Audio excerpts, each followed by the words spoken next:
Great. Chloe, thank you so much. Thanks to you and Sasha for having me today. Thanks to Jacqueline for her introduction, which I think was extremely helpful, in part because I think what Jacqueline, what you described is actually an environment that is quite susceptible to understanding as a matter of public law, right? Public law often is designed and should be designed to prevent harms against individuals. And we're at a position right now where we essentially rely on private companies to do that work, with not a lot of public regulation around that, at least not in the United States, across North America, or across Europe. And so, Chloe, I think your question is really quite pertinent, because right now what we see around the world, and as you said, it's democratic and authoritarian governments alike, aiming towards bringing some public regulatory framework into this space. And that's both, I think we should see that both as promising, but also full of very particularized risks. And so let me first say what I think is promising about it, or what could be promising about it. It could be promising, and this is particularly true in democratic societies, if that regulatory process meets a couple of objectives. And I would frame those objectives as follows. One, greater transparency.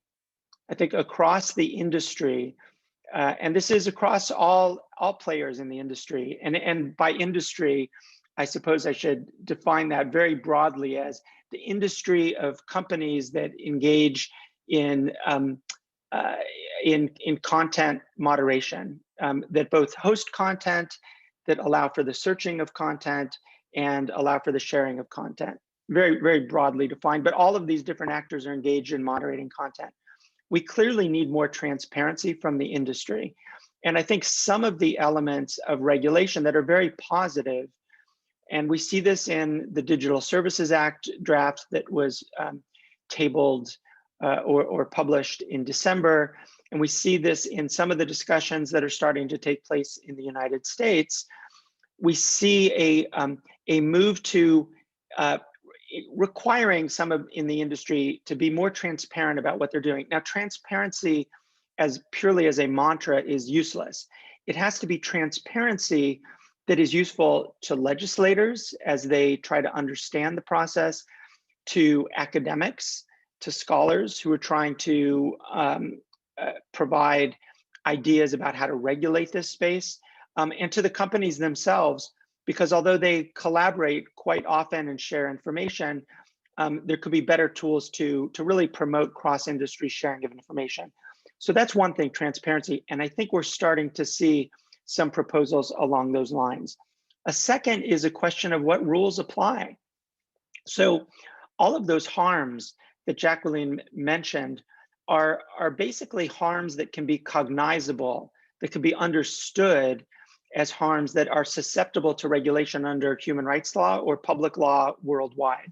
Bullying, for example, stalking, doxing, those are privacy harms. Extremism, which I'll get to this in a minute or in a second, needs to be defined clearly, but extremism and other forms of discussion and of content also are susceptible to public regulation. The question is, what rules? Where do we draw from the rules? Right now, the companies are more or less on their own. They're susceptible to public pressure, but it's terms of service, it's private rules. And the question that I think we really need to grapple with is, how do we encourage the companies to adopt rules that are consistent with global norms, and I would root those in international human rights law, but also don't involve governments telling companies specifically what content to leave up and what to take down, because that gets us into a risky situation where government typically will overregulate or will create rules that incentivize the companies to take down a lot of content that is totally legitimate.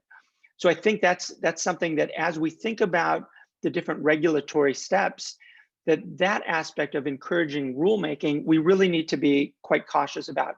And then the last point that I'll mention is public engagement.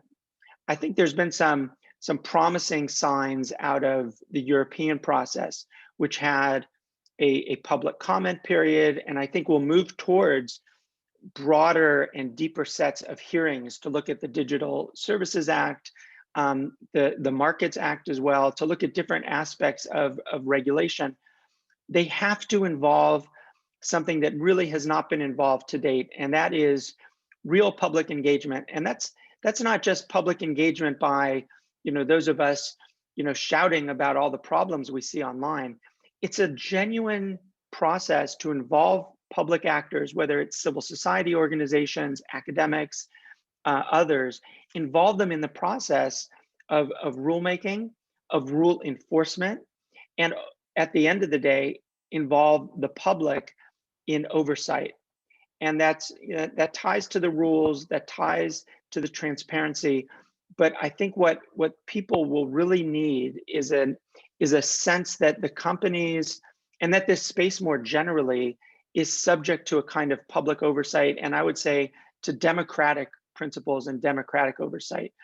Those principles, transparency, global or human rights rules, and public oversight, I think those are the principles we should be aiming towards in order to address the problems that Microsoft's research has, I think, demonstrated, something that many of us have already intuited about the harms that are out there.